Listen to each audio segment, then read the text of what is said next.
안녕하십니까. 지금부터 통일을 해야 한다에 대한 주제로 토론을 해보도록 하겠습니다. 토론은 찬성의 배영석 학생과 반대의 김미란 학생이 해주시도록 하겠습니다. 우선 찬성의 배영석 학생의 의견을 들어보도록 하겠습니다. 안녕하십니까. 저는 배영석입니다. 저는 통일이 최대한 빨리 이루어져야 한다고 생각합니다. 왜냐하면 통일이 되었을 때 수많은 장점들이 있기 때문입니다. 첫 번째, 이산가족 문제가 해결됩니다. 이산가족 수는 남북한을 합해 약 7만 명 가량으로 추정되고 있습니다. 이렇게 많은 사람들이 60년 동안 가족을 만나지 못하고 있습니다. 얼마나 안타까운 일입니까? 통일이 되면서 아픔을 안고 살아가는 7만 명 사람들이 고향에 돌아가 자신의 가족을 만날 수 있습니다. 두 번째, 북한의 인권 문제가 해결됩니다.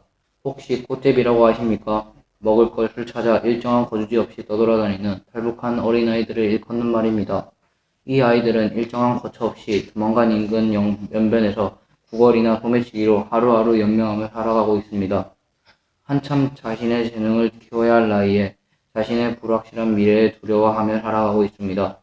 통일이 되면 이러한 아이들의 활발한 구조 활동을 통해 굶지 않고 꿈과 희망을 꾸게 해줄 수 있습니다. 셋째, 시베리안 횡단열차로 수출입을 효율적으로 할 수 있습니다. 유럽을 포함한 전 세계를 돌고 도착하는데 항만으로는 한 달, 비행기로는 3일이 걸립니다.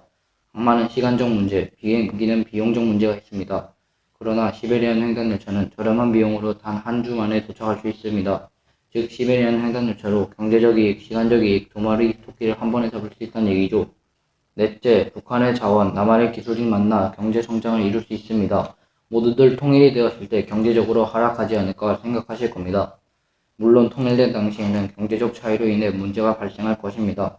그러나 북한에는 약 1경 6천만억의 가치를 지닌 막대한 양의 자원이 있어 남한의 기술을 잘 활용한다면 엄청난 이익을 볼 수 있을 것입니다. 마지막 장점으로는 가장 단순하지만 가장 중요한 것인 국민들의 심적 안정을 찾을 수 있습니다.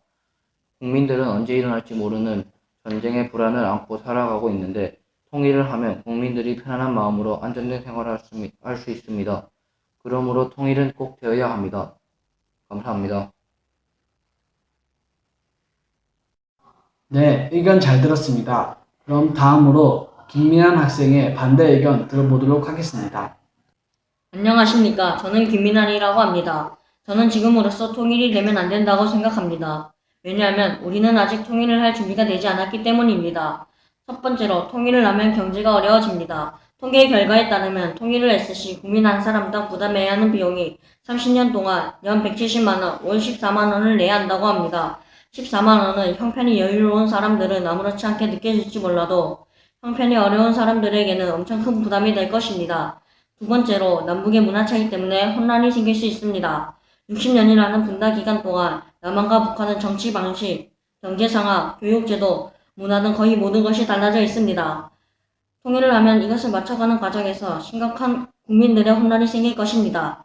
언어 차이는 어떻게 극복할지, 국기는 무엇으로 할지, 대표자는 누구로 할지, 체제는 어떻게 할지, 남한과 북한은 맞춰가야 할 것들이 너무나도 많습니다. 세 번째로 남북의 오랜 대립 때문에 갈등이 발생합니다. 앞서 말했듯이 문화 차이 때문에 사람들의 갈등이 생길 것입니다. 서로 간의 의사소통이 원활하게 되지 않아 갈등을 일으키고 차별이 발생할 수 있습니다. 학교의 경우는 왕따나 무관심이 발생할 수 있습니다. 따라서 아직까지는 통일을 하면 안 됩니다. 이상입니다.